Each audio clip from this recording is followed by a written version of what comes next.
নমস্কার। আপনাদের একটি কথা না বলে থাকতে পারছি না। আমরা এমন একটা জায়গায় জন্মগ্রহণ করেছি, সেই স্বাধীনতার সময় থেকে আমরা গর্বে গর্বিত।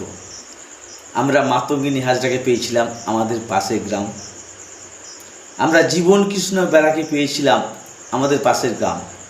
তদ্রূপ আবার জীবন কৃষ্ণ বেরার বাড়ির পাশে এমন একটি মূল্যবান রত্নকে পেলাম, তিনি এভারেস্ট জয় করেছেন। ভাবা যায় আমরা কোন জায়গাতে জন্মগ্রহণ করেছি।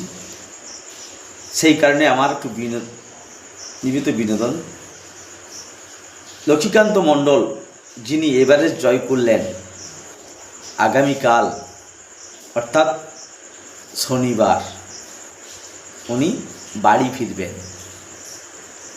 আমরা চাচ্ছি সকাল 10টা থেকে তমলুকে উনি ড্রপ করবেন। এই 10টা থেকে ওনাকে আমরা নিয়ে আসব র্যালি করে।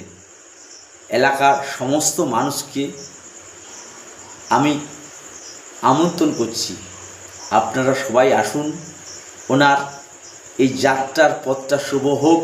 আর আমরা চাই ওনার যে এতদিনের কষ্ট, উনি কিভাবে ধাপ বাই ধাপ বেয়ে উঠেছে আমরা তো জানি না, তিনাকে একটু অক্সিজেন জোগাতে বা ভালোবাসা দিতে আমরা সবাই আসি না কালকে এসে তমলুক থেকে ওনাকে রেস্কিউ করে র্যালি করে নিয়ে যাব আমার মথুরি গ্রামে।